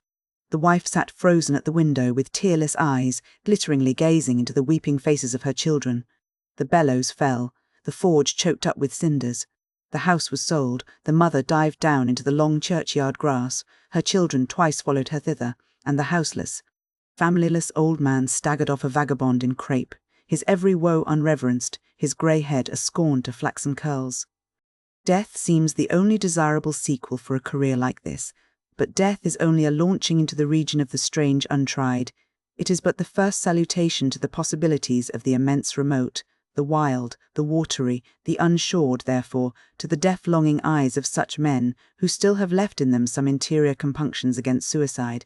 Does the all-contributed and all-receptive ocean alluringly spread forth his whole plain of unimaginable, taking terrors, and wonderful, new life adventures, and from the hearts of infinite Pacifics the 1,000 mermaids sing to them. Come hither, broken-hearted. Here is another life without the guilt of intermediate death. Here are wonders supernatural without dying for them. Come hither, bury thyself in a life which, to your now equally abhorred and abhorring landed world, is more oblivious than death. Come hither. Put up thee gravestone too within the churchyard, and come hither till we marry thee. Hearkening to these voices east and west by early sunrise and by fall of eve, the blacksmith's soul responded, I come. And so Perth went a-wailing. Chapter 113. The Forge. With matted beard and swathed in a bristling sharkskin apron, about midday, Perth was standing between his forge and anvil, the latter placed upon an ironwood log, with one hand holding a pike-head in the coals, and with the other at his forge's lungs, when Captain Ahab came along, carrying in his hand a small rusty-looking leathern bag. While yet a little distance from the forge, moody Ahab paused, till at last Perth, withdrawing his iron from the fire, began hammering it upon the anvil, the red mass sending off the sparks in thick hovering flights, some of which flew close to Ahab. Are these thy mother Carey's chickens, Perth? They are always flying in thy wake, birds of good omen too, but not to all. Look here, they burn, but thou livest among them without a scorch. Because I am scorched all over, Captain Ahab, answered Perth, resting for a moment on his hammer. I am past scorching, not easily canst thou scorch a scar. Well, no more. Thy shrunk voice sounds too calmly, sanely woeful to me. In no paradise myself, I am impatient of all misery in others that is not mad. Thou shouldst go mad, blacksmith, say, why dost thou not go mad? How canst thou endure without being mad? Do the heavens yet hate thee, that thou canst not go mad? What wert thou making there? Welding an old pike-head, sir. There were seams and dents in it. And canst thou make it all smooth again, blacksmith, after such hard usage as it had? I think so, sir. And I suppose thou canst smooth almost any seams and dents. Never mind how hard the metal, blacksmith. Aye, sir, I think I can. All seams and dents but one. Look ye here, then, cried Ahab, passionately advancing, and leaning with both hands on Perth's shoulders. Look ye here, can ye smooth out a seam like this, blacksmith, sweeping one hand across his ribbed brow. If thou couldst, blacksmith, glad enough would I lay my head upon thy anvil, and feel thy heaviest hammer between my eyes. Answer, canst thou smooth this seam? Oh, that is the one, sir, said I, not all seams and dents but one. Aye, blacksmith, it is the one. Aye, man, it is unsmoothable, for though thou only seest it here in my flesh, it has worked down into the bone of my skull. That is all wrinkles. But away with child's play, no more gaffs and pikes today. Look ye here, jingling the leathern bag, as if it were full of gold coins. I too want a harpoon made, one that 1,000 yoke of fiends could not part, Perth, something that will stick in a whale like his own fin bone. There's the stuff, flinging the pouch upon the anvil. Look ye, blacksmith, these are the gathered nail stubs of the steel shoes of racing horses. Horseshoe stubs, sir? Why, Captain Ahab, thou hast here, then, the best and stubbornest stuff we blacksmiths ever work. I know it, old man. These stubs will weld together like glue from the melted bones of murderers. Quick, forge me the harpoon, and forge me first 12 rods for its shank, then wind and twist, and hammer these 12 together like the yarns and strands of a tow line. Quick, I'll blow the fire." When at last the 12 rods were made, Ahab tried them, one by spiralling them with his own hand round a long, heavy iron bolt. "A flaw," rejecting the last one. "Work that over again, Perth." This done, Perth was about to begin welding the 12 into one, when Ahab stayed his hand and said he would weld his own iron. As then, with regular, gasping hems, he hammered on the anvil, Perth passing to him the glowing rods, one after the other, and the hard-pressed forge shooting up its intense straight flame, the Parsee passed silently, and bowing over his head towards the fire, seemed invoking some curse or some blessing on the toil. But, as Ahab looked up, he slid aside. "What's that bunch of lucifers dodging about there for?" muttered Stubb, looking on from the forecastle. "That Parsee smells fire like a fusee, and smells of it himself, like a hot musket's powder pan." At last the shank, in one complete rod, received its final heat, and as Perth, to temper it, plunged it all hissing into the cask of water nearby, the scalding steam shot up into Ahab's bent face. "Must thou brand me, Perth?" wincing for a moment with the pain. "Have I been but forging my own branding iron, then?" "Pray God, not that. Yet I fear something, Captain Ahab. Is not this harpoon for the white whale? For the white fiend? But now for the barbs, thou must make them thyself, man. Here are my razors, the best of steel, here, and make the barbs sharp as the needle-sleet of the icy sea." For a moment the old blacksmith eyed the razors as though he would fain not use them. "Take them, man. I have no need for them, for I now neither shave, sup, nor pray till, but here, to work." Fashioned at last into an arrowy shape, and welded by Perth to the shank, the steel soon pointed the end of the iron. And as the blacksmith was about giving the barbs their final heat, prior to tempering them, he cried to Ahab to place the water cask near. No water for that. I want it of the true death temper. Ahoy there. Tashtego, Queequeg, Dagu, what say ye, pagans? Will ye give me as much blood as will cover this barb?" holding it high up. A cluster of dark nods replied yes. 3 punctures were made in the heathen flesh, and the white whale's barbs were then tempered. "Ego non baptizo te in nomine patris, sed in nomine diaboli," deliriously howled Ahab, as the malignant iron scorchingly devoured the baptismal blood. Now, mustering the spare poles from below, and selecting one of hickory, with the bark still investing it, Ahab fitted the end to the socket of the iron. A coil of new tow-line was then unwound, and some fathoms of it taken to the windlass and stretched to a great tension. Pressing his foot upon it, till the rope hummed like a harp-string, then eagerly bending over it, and seeing no strandings, Ahab exclaimed, "Good! And now for the seizings." At one extremity, the rope was unstranded, and the separate spread yarns were all braided and woven round the socket of the harpoon. The pole was then driven hard up into the socket. From the lower end, the rope was traced halfway along the pole's length, and firmly secured so, with intertwistings of twine. This done, pole, iron, and rope, like the 3 fates, remained inseparable, and Ahab moodily stalked away with the weapon, the sound of his ivory leg and the sound of the hickory pole, both hollowly ringing along every plank. But ere he entered his cabin, light, unnatural, half-bantering, yet most piteous sound was heard. "Oh, Pip! Thy wretched laugh, thy idle but unresting eye, all thy strange mummeries, not unmeaningly blended with the black tragedy of the melancholy ship, and mocked it." Chapter 114. The Gilder. Penetrating further and further into the heart of the Japanese cruising ground, the Pequod was soon all astir in the fishery. Often, in mild, pleasant weather, for 12, 15, 18, and 20 hours on the stretch, they were engaged in the boats, steadily pulling, or sailing, or paddling after the whales, or for an interlude of 60 or 70 minutes calmly awaiting their uprising, though with but small success for their pains. At such times, under an abated sun, afloat all day upon smooth, slow-heaving swells, seated in his boat, light as a birch canoe, and so sociably mixing with the soft waves themselves that like hearthstone cats they purr against the gunwale, these are the times of dreamy quietude, when beholding the tranquil beauty and brilliancy of the ocean's skin, one forgets the tiger heart that pants beneath it, and would not willingly remember that this velvet paw but conceals a remorseless fang. These are the times when in his whaleboat the rover softly feels a certain filial, confident, land-like feeling towards the sea, that he regards it as so much floury earth, and the distant ship, revealing only the tops of her masts, seems struggling forward, not through high-rolling waves, but through the tall grass of a rolling prairie, as when the Western emigrants' horses only show their erected ears, while their hidden bodies widely wade through the amazing verdure. The long-drawn virgin vales, the mild blue hillsides, as over these there steals the hush, the hum, you almost swear that play.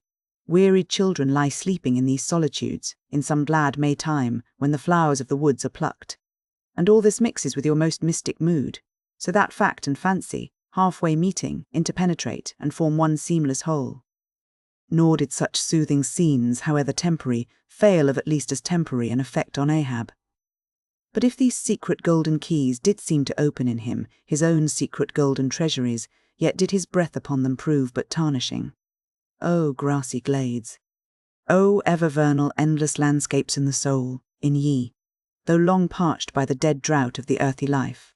In ye men yet may roll, like young horses in new morning clover, and for some few fleeting moments feel the cool dew of the life immortal on them. Would to God these blessed calms would last. But the mingling threads of life are woven by warp and woof, calms crossed by storms, a storm for every calm. There is no steady unretracing progress in this life.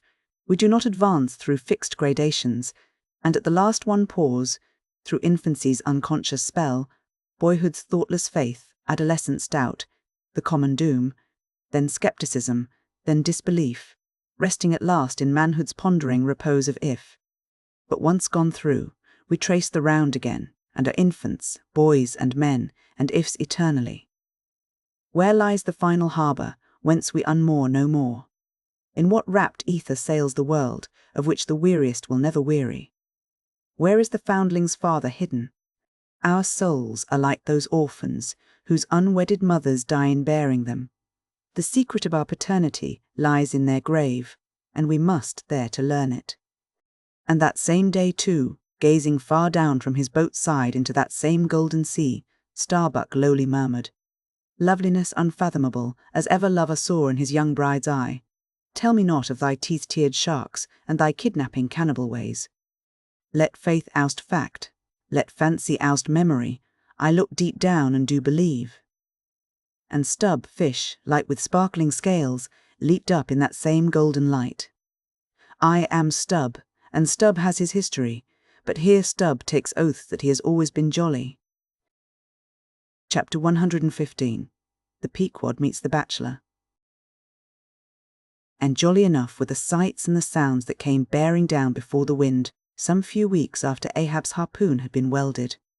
It was a Nantucket ship, the Bachelor, which had just wedged in her last cask of oil and bolted down her bursting hatches, and now, in glad holiday apparel, was joyously, though somewhat vain, gloriously, sailing round among the widely separated ships on the ground, previous to pointing her prow for home. The 3 men at her masthead wore long streamers of narrow red bunting at their hats, from the stern. A whaleboat was suspended, bottom down, and hanging captive from the bowsprit was seen the long lower jaw of the last whale they had slain. Signals, ensigns, and jacks of all colours were flying from her rigging on every side.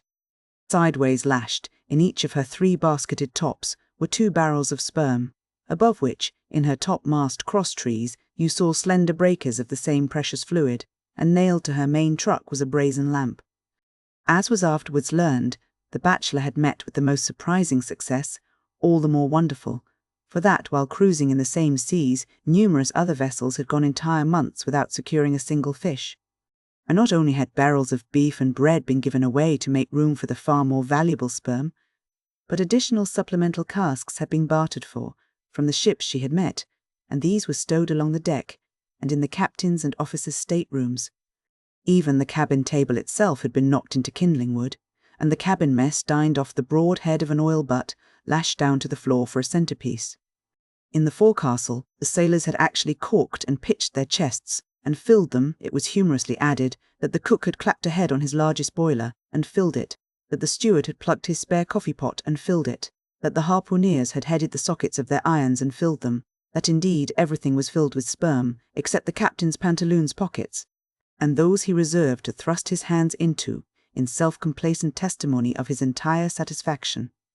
As this glad ship of good luck bore down upon the moody Pequod, the barbarian sound of enormous drums came from her forecastle, and drawing still nearer, a crowd of her men was seen standing round her huge trypots, which, covered with the parchment, like pokor or stomach skin of the black fish, gave forth a loud roar to every stroke of the clenched hands of the crew.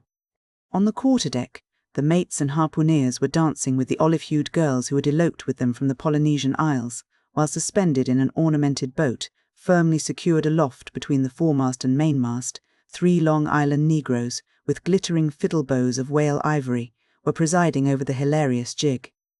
Meanwhile, others of the ship's company were tumultuously busy at the masonry of the try-works, from which the huge pots had been removed. You would have almost thought they were pulling down the cursed Bastia, such wild cries they raised, as the now useless brick and mortar were being hurled into the sea. Lord and master over all this scene, the captain stood erect on the ship's elevated quarter-deck, so that the whole rejoicing drama was full before him, and seemed merely contrived for his own individual diversion. And Ahab, he too was standing on his quarter-deck, shaggy and black, with a stubborn gloom, and as the 2 ships crossed each other's wakes, one all jubilations for things past, the other all forebodings as to things to come.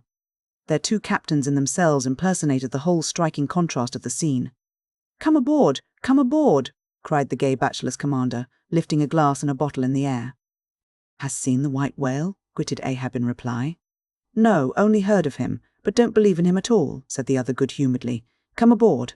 Thou art too damned jolly. Sail on. Hast lost any men?" "Not enough to speak of. 2 islanders, that's all, but come aboard, old hearty, come along." "I'll soon take that black from your brow. Come along, will ye," merries the play, "a full ship and homeward bound." "How wondrous familiar is a fool," muttered Ahab, then aloud, "Thou art a full ship and homeward bound. Thou say'st well, then call me an empty ship and outward bound. So go thy ways, and I will mine.